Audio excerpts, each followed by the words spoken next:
Well, hello, friends, and welcome once again to another episode of the 360 Experience podcast. I am your host, Tim Braheem, and today I would like to introduce you to someone who I've known for a very long time. I've admired her from afar, and we've gotten to know each other a little bit better recently.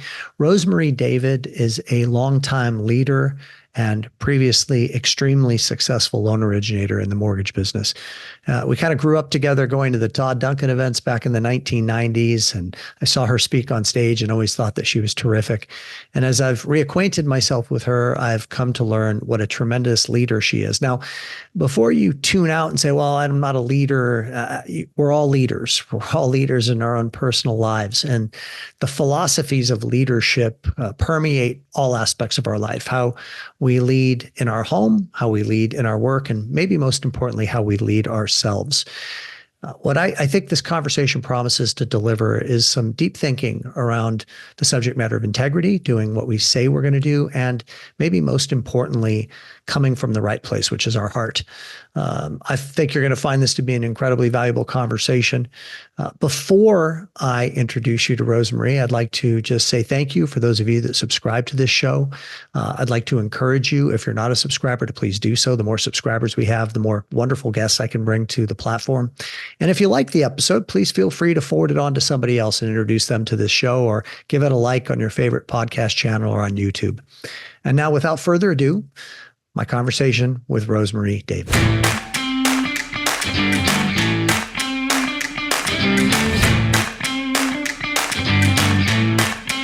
Hey, Rosemary. Hi, Tim. So good to see you. It's good to see you. That's a good way to start. That I got something caught in my throat. Good to see you too. Good to see you too. How's life in Seattle? Yeah. Life in Seattle is good. I love the Northwest. We're coming on the end of summer. So that's always an interesting, changing time. Kind of a reminder of the seasons, but it's beautiful here. I happen to think that that you live in the most beautiful place in the United States when it's sunny, which is the wild card, right? Like, for sure. But it's so pretty up there. I mean, I have a lot of friends up there, and as you know, I was up there in June with my wife visiting some friends, and we had a wonderful time. And the Pacific Northwest is a great place. Now, let's just start by maybe orientating the viewer and listener to who you are. I mean, you've been around for a long time, so I'm sure a great many people that are watching and listening to this know who Rosemary David is, especially those that kind of grew up in the Todd Duncan family. And that's where we met a very long time ago, 22 years ago. You used to be a top producing originator, and now you're a mega leader of an organization. So just give us a little history as to where you've been and where you're at now. Yeah, I've been in the West now for decades. Many people may not know, I actually grew up in the Southeast. I'm a Southern girl.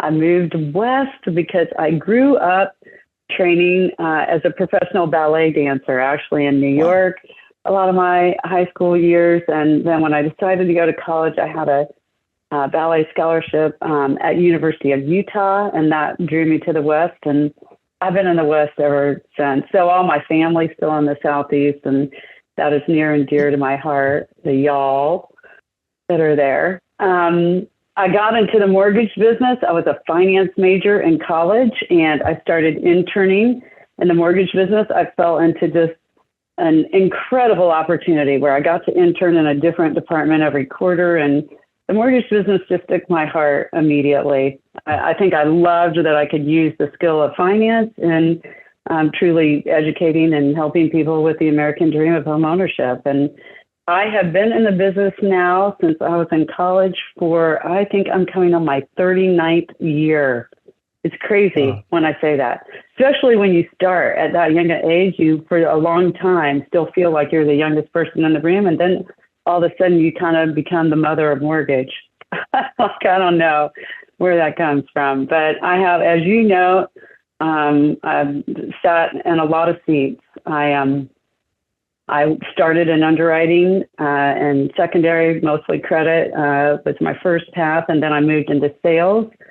My late 20s to late 30s, I owned my own brokerage company and was an originator with a team. I sold that company to a great company, First Horizon Home Loans, owned by First Tennessee National, and for a decade there, I was, $130 million originator with a $600 million branch and team, and that probably is the dream job to me. Like, I love being in the front line.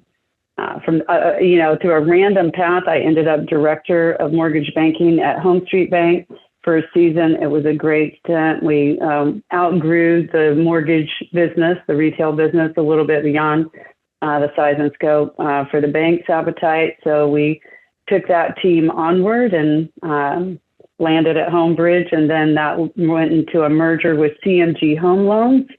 And now I am a retail sales executive. So to your point, I feel like I've worn every hat.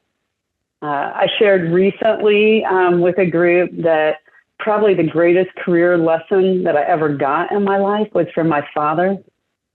It was at a very young age, and the lesson basically boiled down to, I wanted to swim freestyle on a swim team relay, and the coach wanted me to swim backstroke. And I remember my father saying, "What's wrong with backstroke? Like, be the utility player." He was a baseball coach when I was growing up, little league.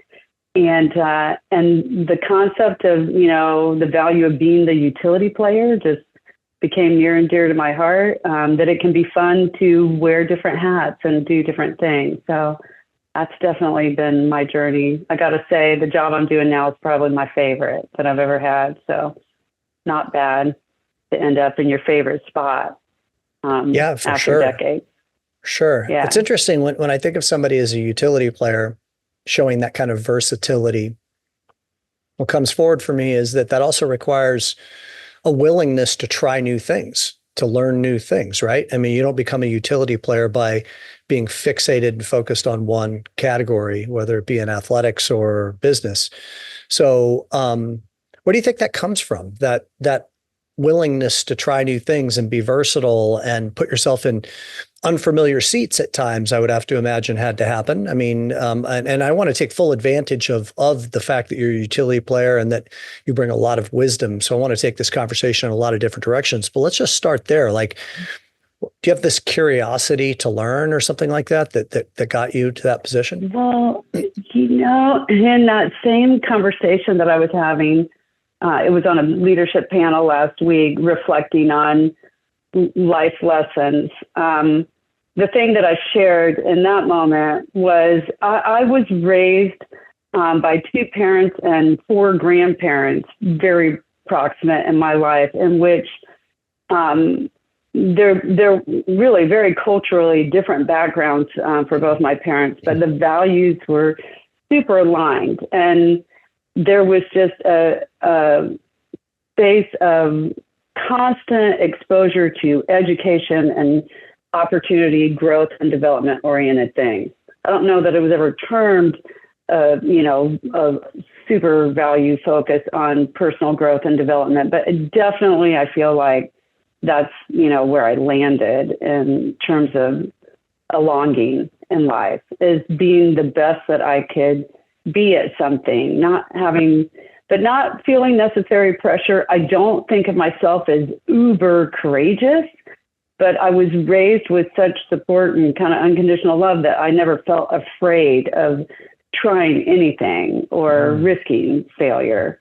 And I do think that that's a big thing when you feel like you can risk failure, because that just holds so many people back. I almost think it's more that I just feel really comfortable because of all that was there and support in my life versus that I'm super courageous or bold, if that makes sense. That's quite a blessing that you're describing, that you were raised in that way. And what I'm hearing is that the norm was to try new things, and that it's not frightening to do so. I mean, I know a lot of originators, and I'm sure you know even more than I do, who I was talking to one the other day on a training that I was doing. It's an originator that has kind of capped out at 10 loans a month, which is nice business in today's market. But he certainly has the capabilities, after having been in the business for 25 years, to go to that next level, to do 20, 30 loans a month.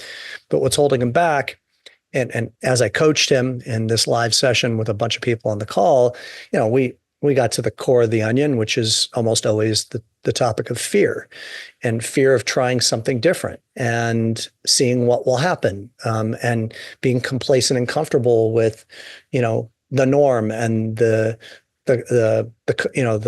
familiarity of how he's doing business right now.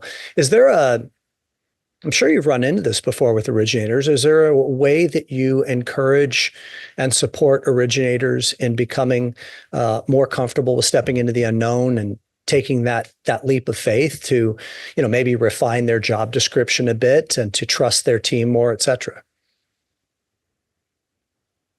Well, as I reflect on that, Tim, I think that, as much as I've had 4 company moves in, the last couple of decades, the team that I'm with is in large part the same team. I have a leadership team that has been together for 17 to 25 years, some of them even only in their early 40s. So, we started together at very young ages. And many of the originators that are on that team have either been with me for, 5, 10, 20 years, their career long, or they were with their own work families for, a long period of time and joined us. And when I'm coaching, in conversations with that, I think when people get held back about what they're capable of, to me, oftentimes is that they just they haven't dreamed big. Mm-hmm. And that's about vision for me. Like when I wanted to go from doing 30 million to doing 300 million sort of thing, it really never happened until I learned a little bit more almost how to manifest it to happen. And it wasn't comfortable for me when I first started thinking vision, when I tried to kind of cast forward, something that was much, bigger and greater in view. And to me, it was as much about kind of the values that I wanted around it and the people that I wanted to work with and what I wanted that to feel like in an experience for my customer, an experience for my realtor or builder partner, an experience for my coworker. Like once I really could kind of cast vision of what I wanted that to look like, then the getting tactical and figuring out how to get there almost was the easier part for me. So I know I kind of just circled around from maybe a different angle to that question than you expected, but I don't think I don't start from somewhere super tactical that I could tell them to go do if they really want to change their paradigm. I start with like, what do you want it to look like and feel like and, be in an experience, and then kind of what do you have to do? And then I do get super tactical. Like if I want to be top 5 market share, whether that was when I wanted to be an originator, of a different proportion or a business of a different proportion, then I would figure out like how many referring partners do I need and what do they need to look like and what does that business strategy need to look like and result in numbers. So I do definitely get very tactical and very data driven, but I start way more with the end in mind of how I want it to look and feel.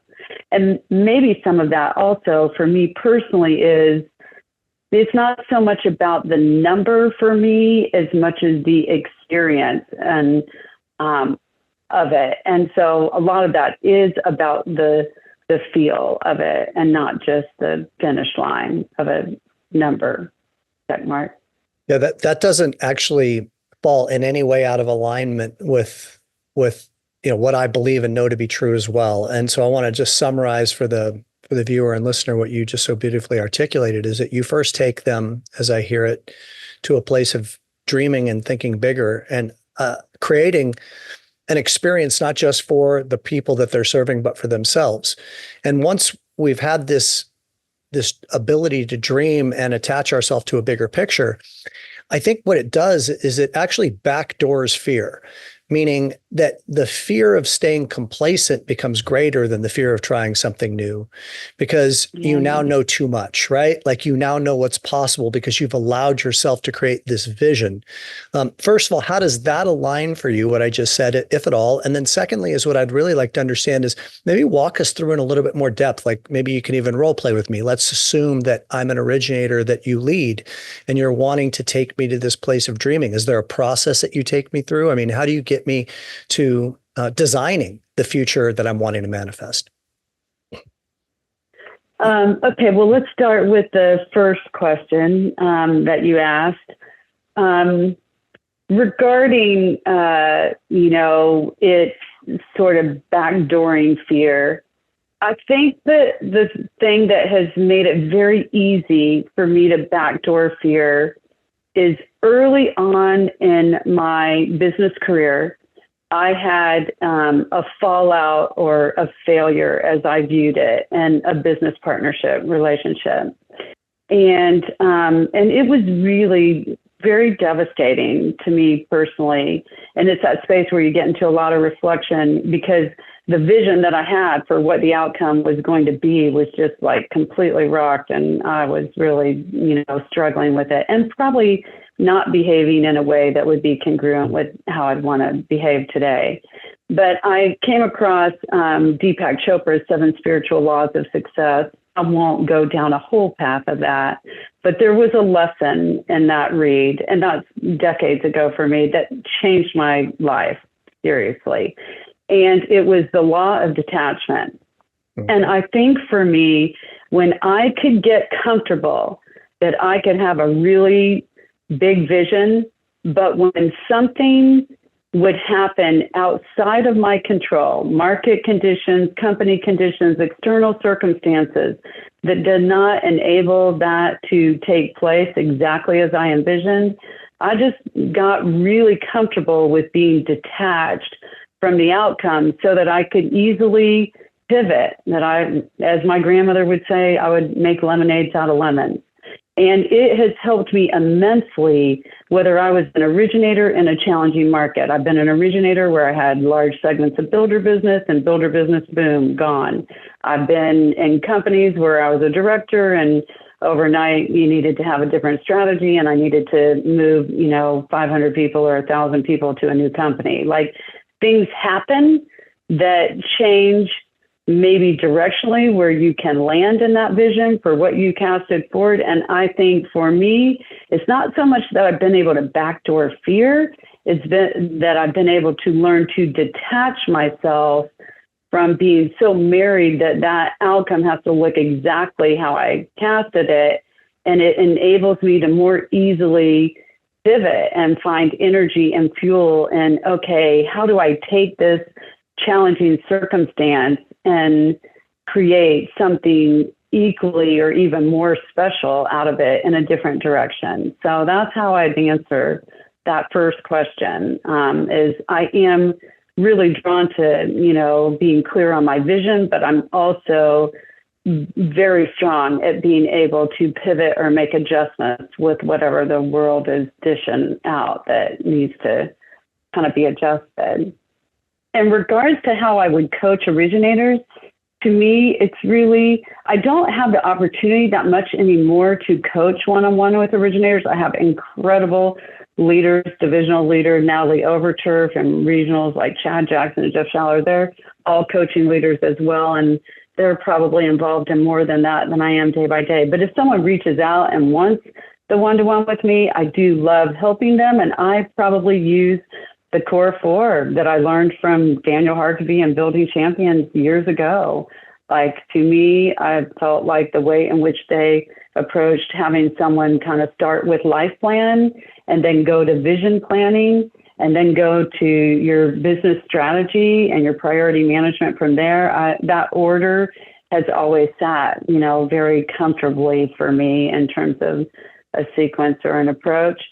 I probably spend as much time helping, a neighbor child or teenager. I do a lot of coaching and mentoring to high school and college girls, and I really don't approach that any differently than when they're trying to figure out directionally what they want in life or where they want to go, what they want to major in, what kind of career they want to embrace. I probably spend as much time kind of doing that one-on-one these days as the other. Same approach to me.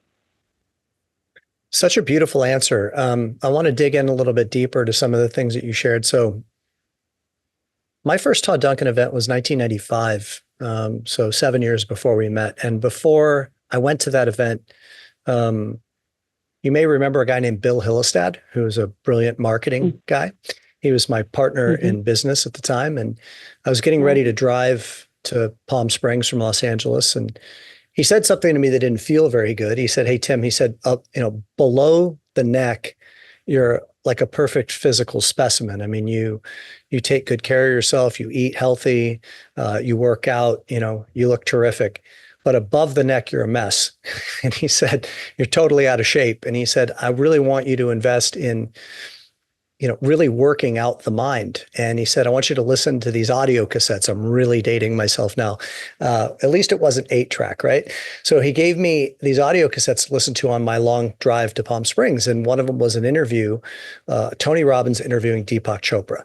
And when I came back from that first event, he said, "So what did you think of the audios? What did you think of Tony Robbins?" And I said, I like Tony Robbins, but that Deepak Chopra guy, like, wow, like I want to know more from this guy. So I read the 7 Spiritual Laws of Success right then. I mean, that was at the time that I read it. And I'm grateful for you reminding me of how powerful that book is. And I want to talk about detachment, because I think that this is a critically important topic for life and for business. So let's bring it into the subject matter of life. What I heard, or subject matter of business, what I heard you say is that you create a vision, but you're not attached to the path that will get you to that vision. You have some mobility, some flexibility around how it may get there. And maybe there's a path that's greater than the one that you could even conceive that will get you there in a more elegant way. So let's bring it home to the current market. So we have originators that are listening to this. Maybe they have a design for their production. Maybe that design has been in place for a couple of years. Maybe things have not fallen into place the way that they would have hoped that they would.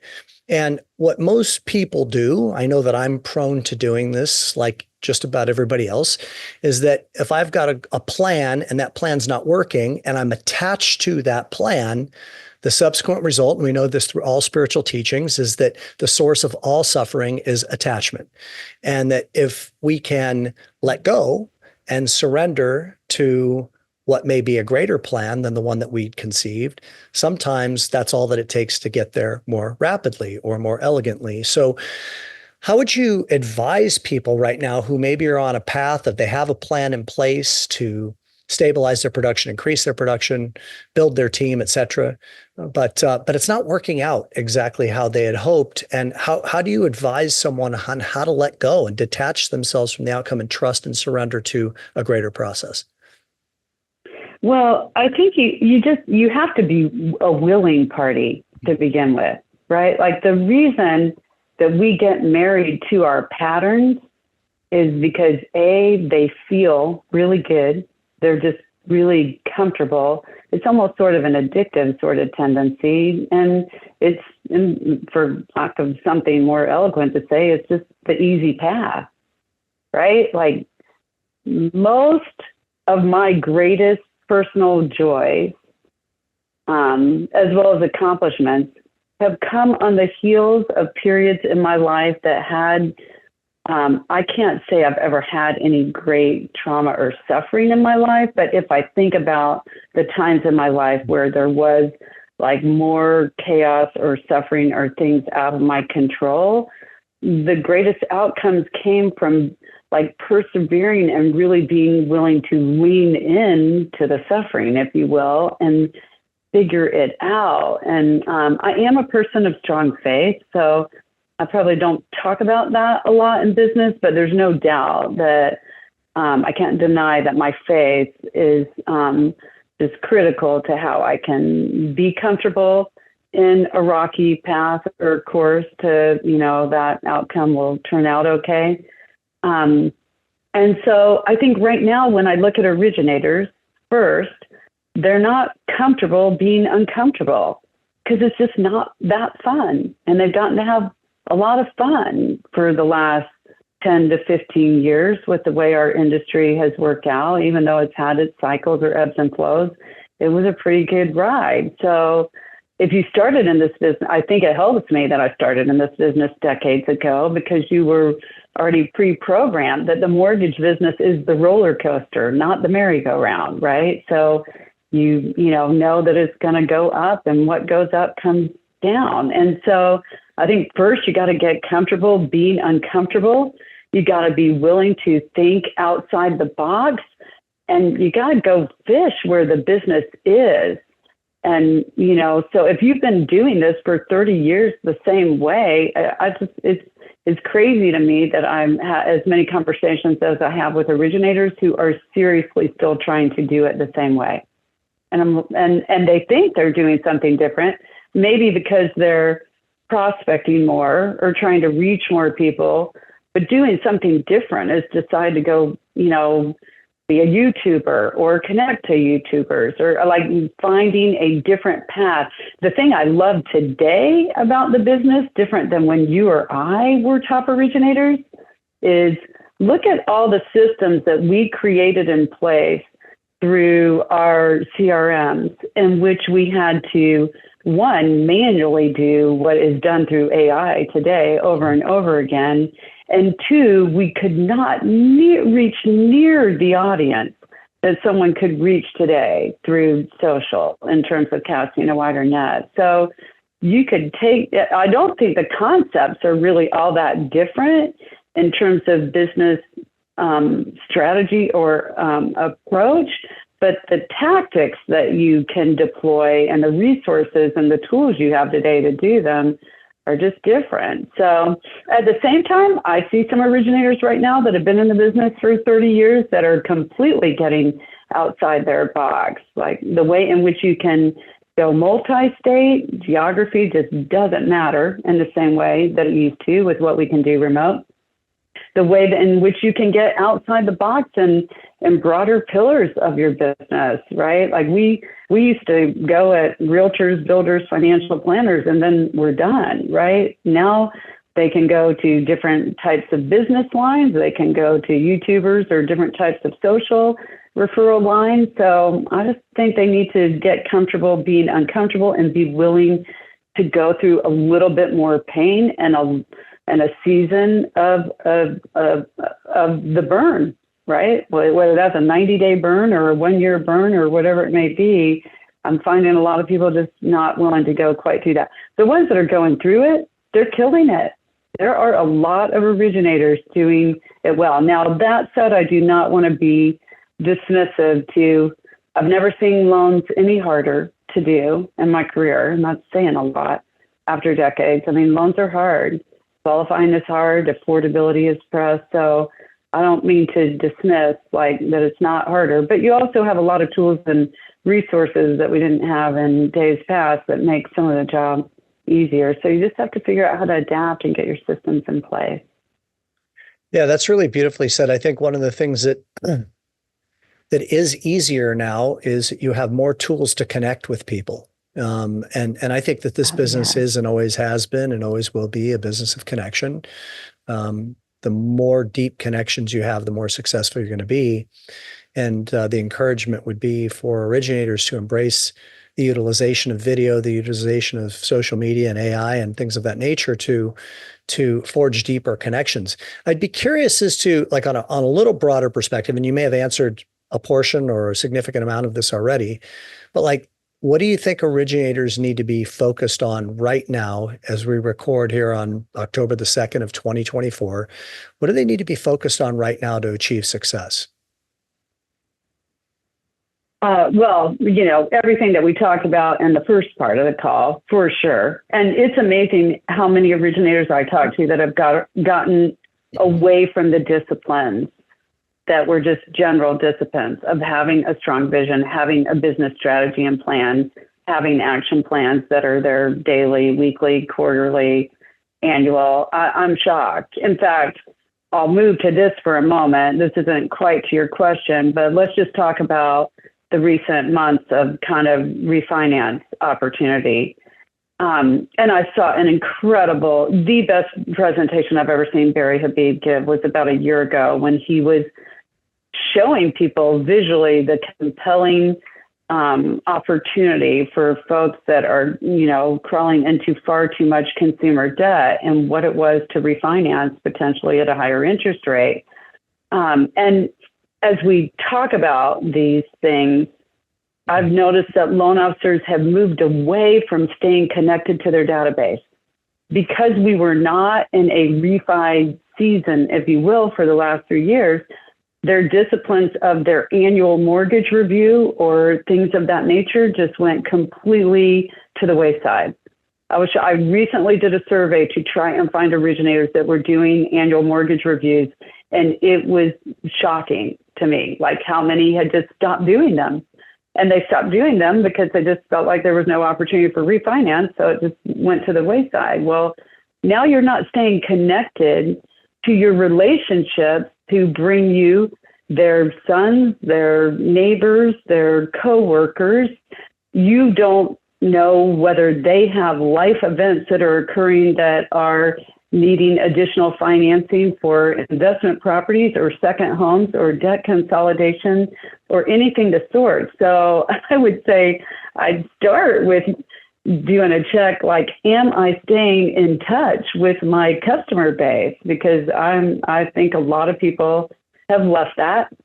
If I'm talking purchase business, because it's becoming so fierce with, there is definitely a portion of this business for top retail originators that's going to be tougher and tougher to grab because of what happens with consumer direct, AI approaches, servicing originators. So I do think you need additional sources for business, right? Is that because you become a specialist in reverse lending? Because for a lot of our aging originators, that's certainly a great opportunity, or non-QM lending, or specialty programs that serve, employer affinity relationships. I've seen some young originators going after YouTubers that are connecting, that are doing a lot on the educational front with financial services or home buying. I make sure you are getting a different range of pillars to your business than just realtor builder database sort of thing. Not to make light of any of those. I think those are all still valuable pillars to have, but I think you could have more the way it works today. I think there's a self-fulfilling prophecy in what you're describing. And I have actually a few things that I want to add here to what you've shared. So first of all, I think what happens often is the more time that goes by that you don't connect with your existing client database, then you start to tell yourself a story, which is that I've failed to fulfill my commitment that I made, that I was going to stay in touch with you. And, before you know it, 2 years go by. 2021, 2022, all hell broke loose. People were super busy. They didn't have enough time to stay in touch with their past clients. They know that some of those people may have gone and refinanced with somebody else. So then as time goes on, I find that originators have that fear again of, I don't really want to call them because I don't think they like me anymore. Like they're mad at me. Okay. Which my dear friend, Tyler Osby, who's a great originator with Fairway Independent Mortgages, has said this so eloquently. He said, I got some interesting news for you. They don't care. They're not sitting around all day long wondering, why has Rosemarie David not called me? Just pick up the phone and call them and reconnect with them is the message that I want to impart upon you. It's interesting you bring up the diversification. And I want to tie that into your earlier statements about having a vision and having a life plan. So of course, within my coaching program, Leadership 360, we create an experience statement. We get people to dream about what they want their life to be like, what they want their business to be like, and we have them create a 3-year business and life plan. And the interesting thing is that what we're really talking about there, what you're talking about and what I'm talking about, is we're getting people to kind of get out of their business a little bit, which is something that I know that you and I have done, consistently throughout the entirety of our career. I mean, that's why we would go to sales mastery, was to put ourselves in a position to where we could get some elevation and get away from the day-to-day grind of the business and to think strategically. And I don't think a lot of originators do that, to your point. They don't take two steps back and look holistically at what is it that I'm doing here? Like, what am I wanting to create? What's my strategy for creating it? And what is the finish line or the goal that I'm seeking to achieve? So a guy named Justice Roberts, who was a recent episode of the 360 Experience, great young man, 31 years old. You would love him. I mean, he's a rock star. He's just a great human being, first and foremost, and he's a highly successful originator. About a year ago at this time, when we were on retreat together, he decided that he really wanted to develop a strategy to be a specialist in non-QM. And that he really wanted to understand the product. He wanted to understand how to sell the product. He wanted to understand what the objections would be to the sell of that higher rate. He wanted to understand who the target market was so he could develop a marketing strategy to go after these types of people who maybe don't show a lot of income on their tax returns, et cetera. The guy's having a record year. And more than 50% of his business is non-QM. He loves the product. He knows how to sell it. He can sell it better than anybody that he competes with. And he's crushing it, to your point, because he has chosen to think out of the box, to step into the unknown a little bit, to take two steps back and think strategically around what's my plan and what am I looking to create here. And this is a perfect example of having a niche or a niche or however you want to pronounce it. There's always that debate around how you say that word, right? So beautifully articulated. Let's transition to leadership a little bit, because surely there are going to be some people that are listening here that are not originating and that are more in the role that you're in. And this has been a tough, I mean, there's always difficult hurdles to overcome when leading a sales team. I mean, in a flourishing market, it has its own set of issues, right? But in a down market like the one we've had over the last 24 months, it's been about motivation. It's been about helping originators develop a focused plan of disciplines, of KPIs that they're going to adhere to. What are the recommendations and suggestions that you have for leaders right now on how to be as valuable as possible to their originators, so you can help them move the needle in their production, and because you want to retain them ultimately within your organization? Well, the whole reason that I accepted the ask to move back into exec or senior leadership was to really, really try and make a difference. I did not want to leave origination. I had owned my own company, sold it, kind of focused more at a branch area, district level producing leader. And Brian Hale actually was the person who finally convinced me to do it. After a few leaders had asked, he asked me, and it was probably after the crash around the 2009 or 10 mark. And I felt at that time like, okay, maybe now I'm willing, because I saw that there seemed to be a significant gap between what companies were facing and having to navigate through in that time frame, and what loan officers were facing at the front line. But the gap between what they didn't understand of what was going on in the world was problematic. And I thought, I do understand a lot more about maybe how the business operates or runs, certainly after having started on the backside of the business and owning my own company. And I also fully understood what a top producer felt they wanted and needed from their company. So I'm like, I'll venture back that direction to try and see if I could make a difference in closing that gap. And so when you ask me, what should leaders do today? Close the gap, right? There is not enough transparency in leadership. And I mean that truly.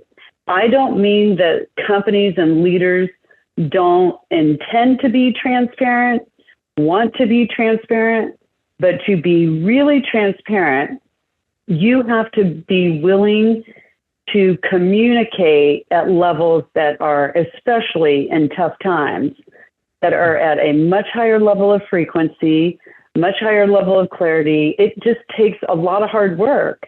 Like when folks talk about, bigger public companies becoming less transparent, certainly there is the nature of that because they can't talk about everything.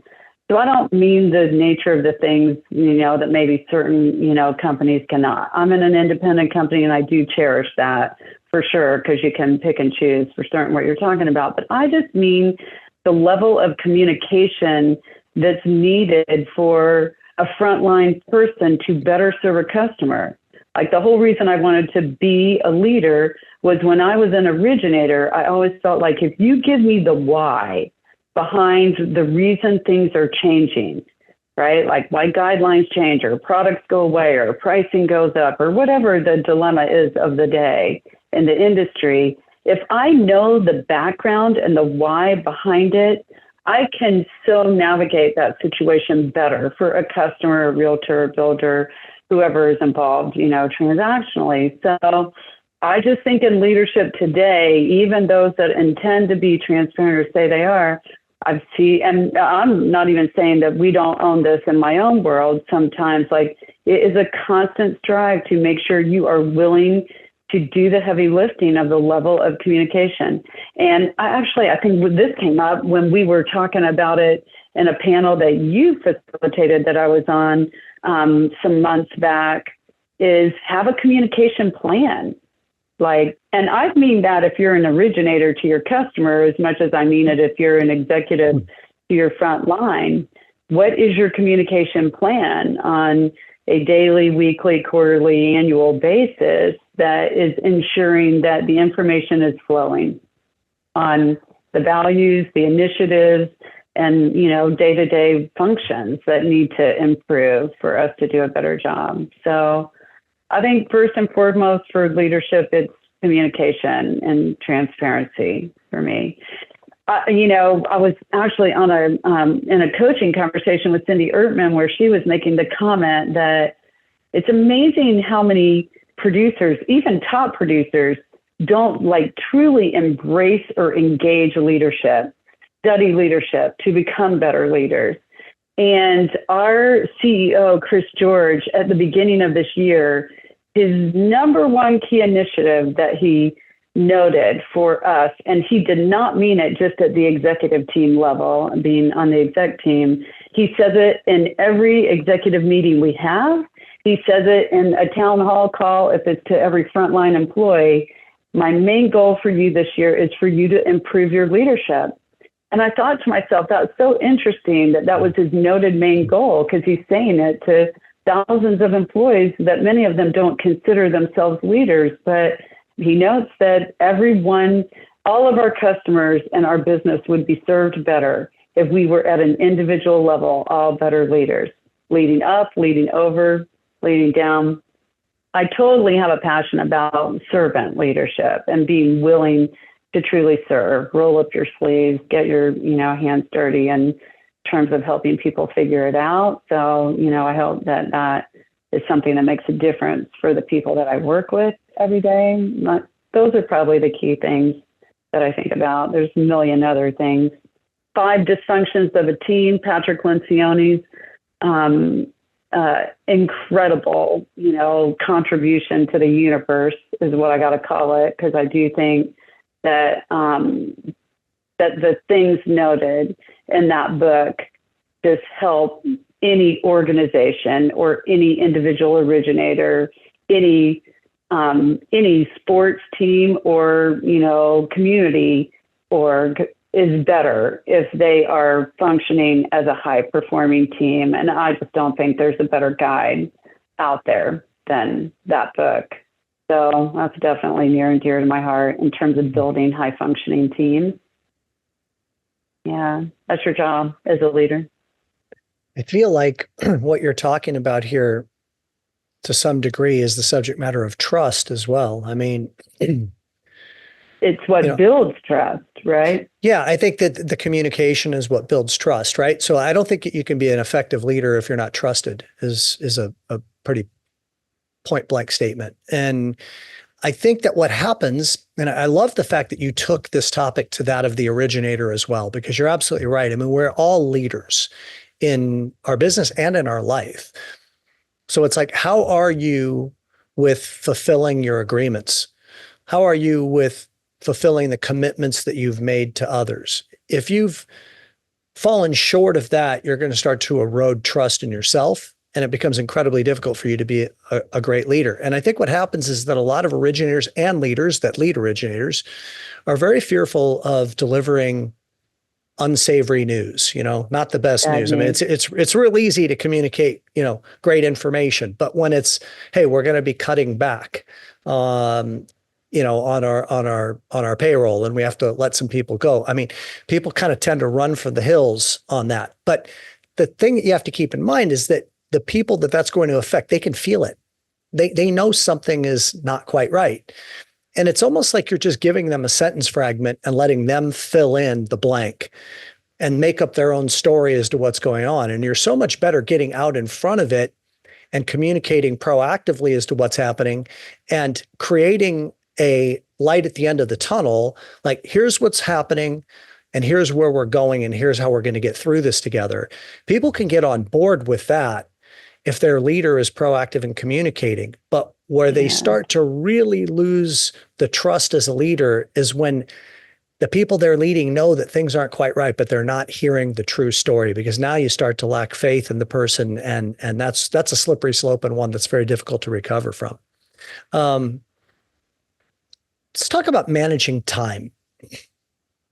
I'm curious as to what you do to manage your time. I mean, everything that you've ever done has surely taken a lot of bandwidth, right? Being a huge producing loan originator, leading, running your own company, leading teams in your current role as an executive where you have an org chart and you're pretty high up on that org chart. What are some suggestions that you have for people as to how to manage their time effectively? Oh my gosh, Tim, I'm smiling because this is just certainly not an area that I have mastered. But I have a lot of thoughts on the subject. I mean, I am a person of really, what I have been told in my life, pretty extreme capacity. And so I did not ever do as good a job as I should have done throughout my career in managing work-life balance as well as I should have. And largely because I could get by working a lot. I could work a lot, play a lot. I slept very little, and I fully acknowledge to anyone that comes into my life now how much I regret that and how important I feel it is for people to figure out balance. Like, even in my case, where I could figure out how to do it without sleep, like, there's a consequence that comes with that in life. In fact, we won't talk about sleep here, but people should read up on sleep if they're not highly committed to their sleep, because it's, your lifeline. But I will say this in terms of what I have done really well and effectively is, and it came back from when I got really clear on vision. Once I got really clear on vision, I was able to really way better process the things that I should be spending my time on versus I shouldn't be spending time on. Because when you get clear about your vision and you have your end in mind, all of a sudden, when things start coming your way, whether it's requests of you or projects for you or a new shiny object that you could go pay attention to, if it really flies in the face of your end in mind, it just starts to weed itself out much easier. I think of the vision somewhat as a filter, that it just all of a sudden goes, no, no, no. And the stuff that really is very aligned with helping you get there is almost like green light flashing, like a little halo effect goes over it, as it comes into your day. So though I've never been great at work-life balance or really managing the amount of time that I spend on work because of how passionate I am and kind of had the capacity for it. I do think that the things that I worked on in those mega hours were the high payoff right things to work on. I do think I could have done a lot better job in my career empowering others to take on things for me. Like, I was going to use the word delegation, but that just seems like a dry word. Like, when you have great people around you, why you would not empower them more and more and more to take on. I don't think it's ever because I haven't felt that they could do it as well or better than me, as much as just that space of ownership of feeling like I want to contribute. There's a lot probably ingrained in me with, work ethic equates to, how hard you work. So, I don't know if that's the answer you're looking for, because I can't claim myself to be, the poster child of performance on it. But I do think that the more you get clear about your vision and, create just strong strategy and tactics, that you're very good. I will say, as an originator, I got very good as an originator of letting go of everything other than what I felt was my highest and best use as a team. And that was nothing more than literally doing time tracking. Like, I literally, at least once every year or two, I would spend 3 days in which I tracked everything I was doing, and I would survey that, and anything that someone else on my team could do that was not highest payoff, I would check, and figure out how to, divvy it out appropriately into the role description. So I got really, really good at it as an originator. I've never been quite in the same sort of dialed space as a leader where different things come your way. I think I could be. As you're saying it now, I'm like, that would be a good exercise for me to do in this moment. But be conscious of where you're spending your time, I would say, for one. And so many people aren't.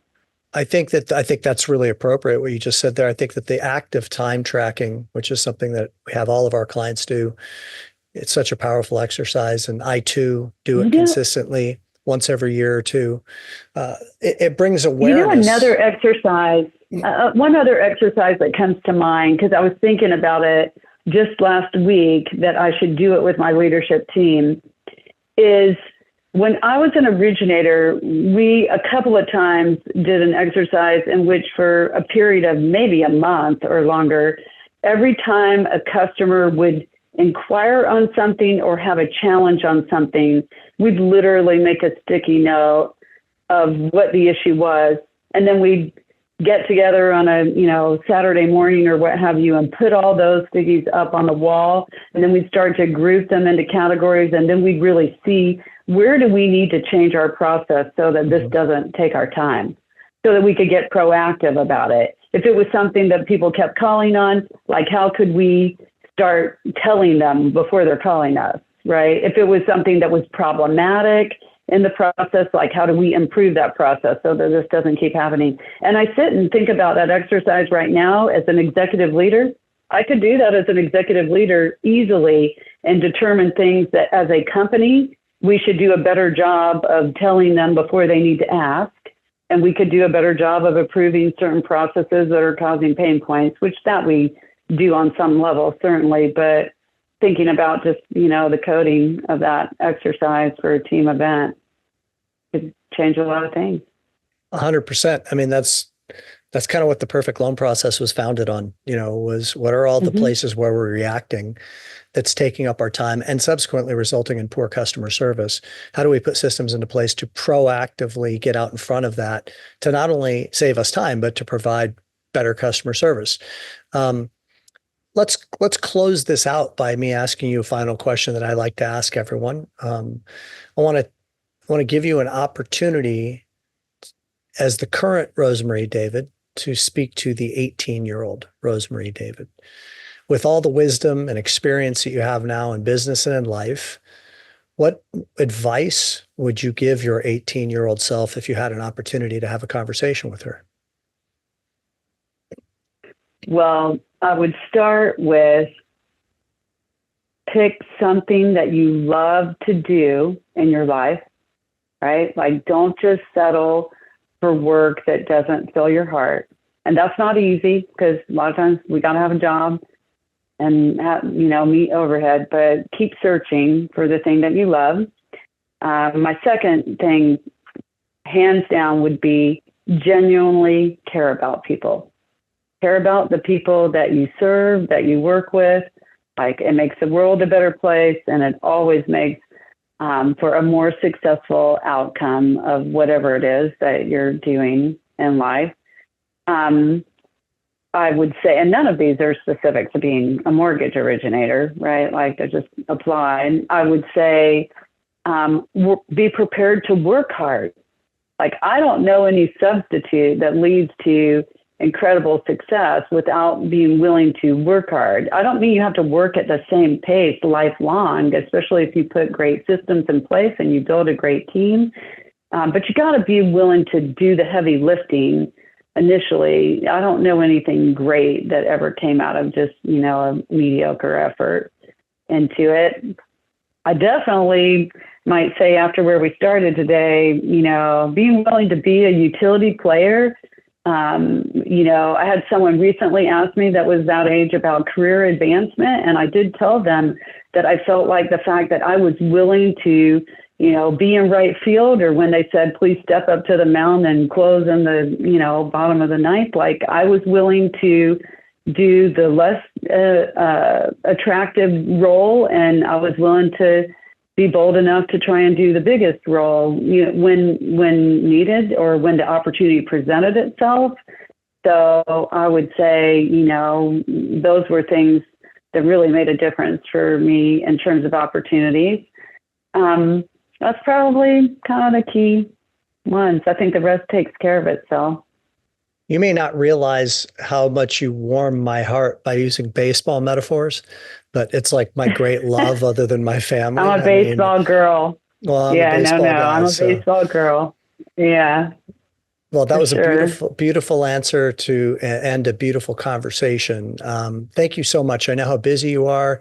I know that you had to move to a different location to have proper internet for this conversation, and I really appreciate that. I'm sure it was a little bit disruptive to your day, and I'm really grateful for the wisdom that you brought to this conversation.